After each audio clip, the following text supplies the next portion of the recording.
Hey, what's going on, guys? Aarava here, and welcome back to another preview video on F1 2018, the game. And in this part number 3, which is going to be the final part, because I know in part 2, I said that was going to be it for career mode, but I actually forgot that I recorded this kind of stuff. But in this video, we're going to be comparing different R&D trees of different teams. If you don't know, in F1 2018, each team has a unique R&D tree. That was coming back off the feedback on F1 2017. There need to be more variety with how the R&D basically works from season to season. Not only, obviously, every season now in F1 2018 career mode can you get a potential rule regulation reset where a part of the tree might get reset and you might lose your upgrades. There's now individual unique trees for each team. So we're going to go through and compare not every single team because I had limited time to record gameplay at this UK PR event I had earlier in the week, but I got a good spread of teams all the way from the top at Ferrari, the kind of usual suspects that a lot of people like to play as, McLaren, Alfa Romeo, I'm sure is going to be very popular this year,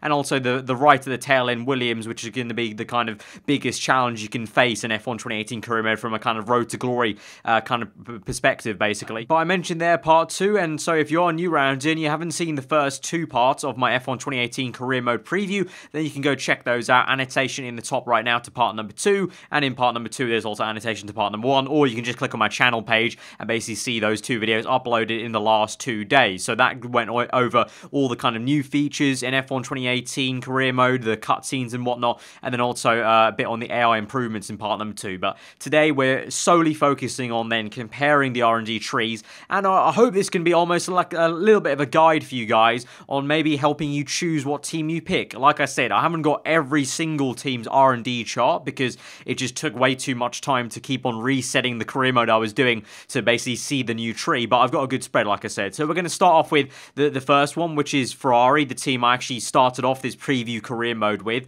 And so you can see here on the powertrain side, obviously we can't see the entire tree because this year they've got that fog of war, but on the powertrain side we have just a straight triple upgrade possibility on the tree, and then we've got one going upwards. Now that'll be, you know, good to know because it's not all going to be the actual same direction. You'll see what I mean when we get to other trees, that it can actually change quite drastically in the shape the tree branches out, as it were. But we've got 4 there for Ferrari in the powertrain. We've got 5 on the chassis side, 5 on aerodynamics. The reliability up top, that's not going to change for every team. Will have the same reliability R&D tree part because that kind of makes sense. Every team's going to want to try and improve the reliability in certain ways, and I think that's the best way to do it in terms of the game, to kind of give an equal level playing field for the player versus the AI in terms of reliability. But of course, everything else will change depending on the team. Ferrari, very good all round, so they want to improve the powertrain as much as they want. They want to improve the chassis and aero, but there's no kind of bias towards one. There's no different way of going about it. You can see Ferrari have a lot of different options with the chassis. You have one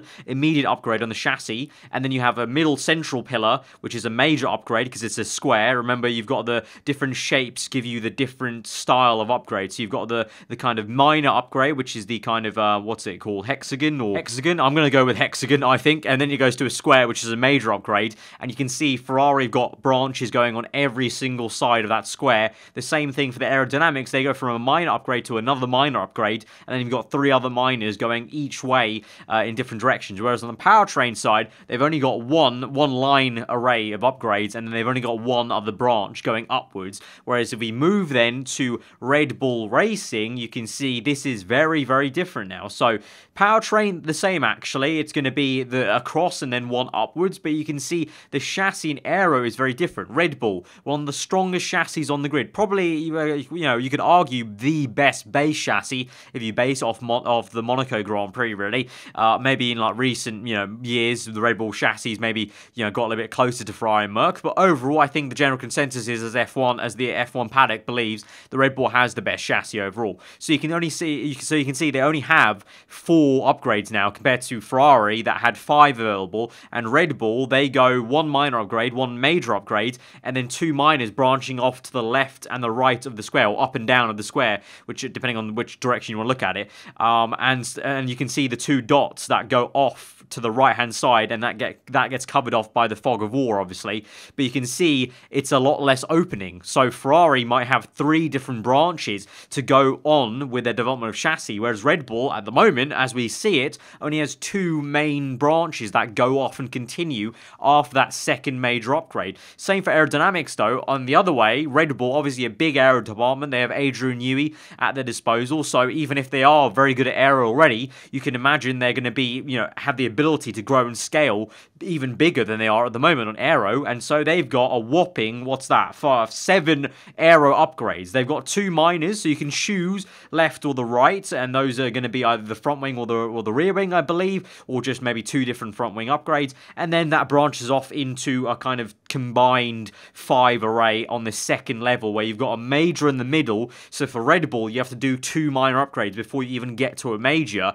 But the thing is, the thinking is, Red Bull will already be quite high up on the aero, so it's not going to be so much of a drawback. And also, like I said, they have that winding up power of once you get a bit far into the R&D tree for Red Bull for the aero, you can imagine there's probably going to be like a whole array of like 3 other upgrades for each branch, basically. So Red Bull really coming heavy in with the aerodynamics compared to Ferrari very clearly. And you can actually see, if you notice, the subtle thing is actually the icons are also different. If we go back to the Ferrari one and switch back and forth from the Ferrari to the Red Bull, you can see the icons are all different. In the case of the engine, at least, and the aero for Red Bull, the chassis has the same exact icon for the very first minor upgrade for both those teams, but they're different. So I imagine the actual the description of each of these upgrades will also be different. If that actually makes a huge difference, who knows? But it's good to see that Codemasters have done those little details, and that the art directors have gone and just done those little touches of a different icon, different kind of description of what you're upgrading, just so it gives a bit of a different feel. So I'm not reading the, if you guys watch my video per se of my career mode that's coming up at the end of August, and then you do your own career mode, you're not going to be seeing the exact same thing that I'm reading off my screen for my upgrades, because you guys might have a different icon, a different type of upgrade. Obviously the value of that upgrade might be the same, but little touches like that, like I've talked about in previous videos, make a big difference in F1 games, where I feel like F1 fans love the little details. And so good stuff there in terms of just even keeping the icons unique to each team. So now we're going to move from Red Bull to, I'm sure, is going to be a very popular team this year, as it has been the last couple of years because of the return to glory aspect, the McLaren Renault team, obviously. So now you can see aero-wise, even more different to Red Bull and Ferrari. Look at this. We've got 2 minors again, yes, branching off, but now, compared to Red Bull, where they conjoined in 5 upgrades on the second tier, McLaren have a second tier of 2 upgrades each on each branch. Then they have a further 3rd tier already that you can see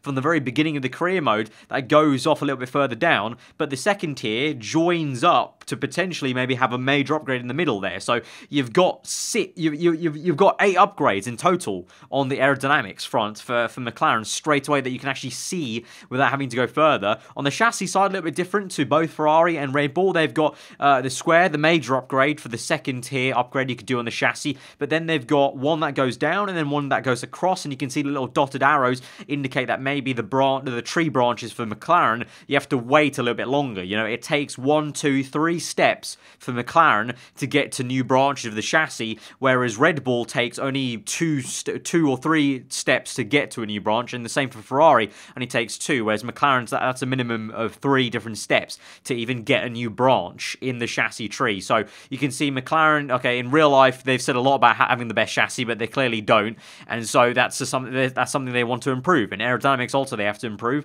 Powertrain, surprisingly, they only have 3. They only have 3 branches compared to Red Bull that have 4 and Ferrari that have 4. So obviously we know the Ferrari engine v the Renault, the Ferrari's better than the Renault, but clearly then Codemasters made that difference of Red Bull potentially have a little bit more pull on the Renault team, or Red Bull just have more resources in theory to do engine upgrades compared to McLaren, who only have 3 there. So that's something to think about, that when you're going to McLaren, you're going to be wanting to improve the chassis and aero pretty much the entire time versus the engine. Now, the next team, speaking about engine, is something that a lot of teams, I guess it's another really popular team now due to the engine now this year, but Toro Rosso Honda. So Toro Rosso Honda, obviously they're lower midfield team. They have the Honda engine, so they're going to be down on power. They have 4 to start off with, but you can see there the branches are a little bit more open in terms of it's a little bit earlier compared to McLaren. McLaren. McLaren, the first time you could branch off, when we go back to them, you could branch off into a different branch for the tree,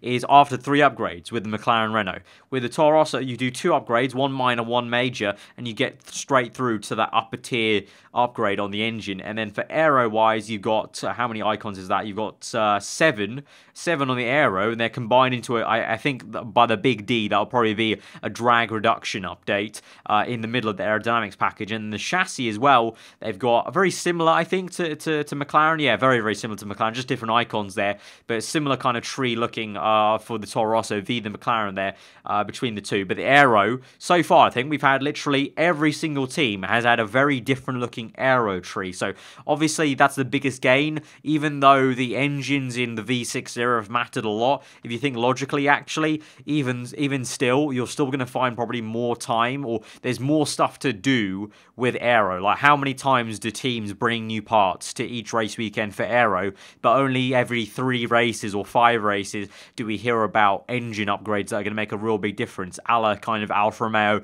and Haas this weekend at the Hungarian Grand Prix. It's the first time they've had a Ferrari upgrade the entire season, I think, to their engine that we kind of know of publicly, like a major update that's going to give them a lot of horsepower, whereas through the season, every single race, teams are trying to bring little aero bits, and so good to see that kind of crosses over into the game, that every single team has a different looking aero tree. So we move on then to the next popular team, and I imagine just due to the kind of good feel vibes of this team this year, it's going to be a very popular choice, the Alfa Romeo Sauber, the chance to maybe go alongside Charles Leclerc and have him as a teammate. So powertrain, they've got 3 there. Chassis, they've got 4. Chassis, I think, very similar then, if I look through. Yeah, very, very similar to Toro Rosso and McLaren if we compare in terms of the same style of branches. Again, different icons. And then the aero is very similar to Red Bull's there, but you can see, actually, this is a good spot. The Alfa Romeo Sauber team start off their aerodynamics tree with 2 major upgrades. So you can see they're a smaller team, so in theory, they've got a lot more to gain. You know, that kind of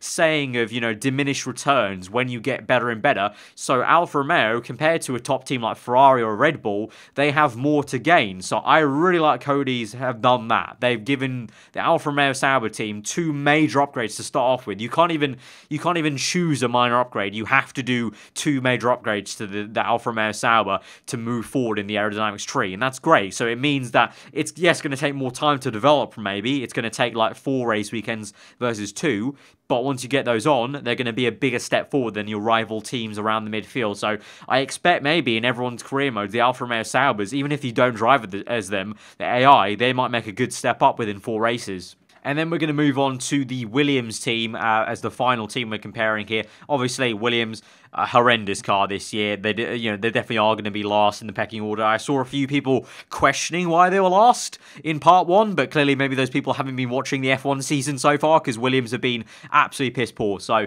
rightly so, right at the bottom of the tree. And you can see, again, like Alfa Romeo, a lot of stuff on the aero, but actually, funny enough, Williams start off with 2 minors. So that difference of Williams clearly haven't been actually going anywhere quick in terms of updates, whereas Alfa Romeo, from round 1 to now, round 11, they've been rapidly improving this season, whereas Williams haven't, and that translates into the game quite well, because there's only minor upgrades there for Williams for the entire, how many is that? 7 upgrades they've got on aero. All of them are minor upgrades, and the same for the chassis. You have to do at least minimum 2 chassis upgrades to get to a major upgrade on the chassis for Williams, so it is going to be a long slog, I feel, for Williams. Obviously, quicker updates, because the minor upgrades take less time to get in terms of 2 weekends to build and less points, but it's not going to be as big of a gain. So it is going to be a real old good grind for Williams if you choose them as the kind of proper road to glory team, as it were. And then 3 upgrades on the powertrain. Definitely looks like I said, the powertrains are a bit more similar, but the things that differentiate the teams on the R&D tree are those aero and the chassis upgrades, as you would imagine. Like I said, the argument is you have way more possibilities with the chassis and the aero. But that's been the kind of comparison then in the R&D charts. Like I said, I didn't have time at this UK PR event to do every single team, but a nice spread. We had Ferrari, Red Bull, McLaren, Toro Rosso, Alfa Romeo, Sauber, and Williams. So be sure to pause the video if you want to have a better look, maybe. And I don't know. I hope that this can maybe help some of you guys maybe decide. I don't know. Maybe you guys just have some like really strong preferences to a team. So let me know in the comments below if you guys already have decided what team you want to be. Maybe you have already a team in mind, and so you don't want to know what the R&D tree is like, or maybe this will inform your decision. So let me know if this will help you actually decide what team you end up choosing. I myself personally, a few of you guys have been asking me, because I did Ferrari in this preview career mode, what team I'm actually going to be doing for my full career mode when the game comes out. I actually have no idea at the moment, so I'm gonna have to figure that out for myself in the next month or so. But guys, if you have enjoyed the video, hit that like button. Let me know what you thought in the comments below. If you are new around here, do get subscribed for weekly Formula 1 content. There will be more F1 2018 gameplay on the way, guys, over the weekend and into early next week. I think I've got 3 race gameplay videos I should be able to make in the next 3 days. So if you are new around here, do get subscribed for all that good stuff. And if you are already subscribed, keep your eyes peeled basically on the channel. And yeah, if you did enjoy the video, hit the like button. I found it informative. And I hope you guys enjoy the rest of your day. Goodbye.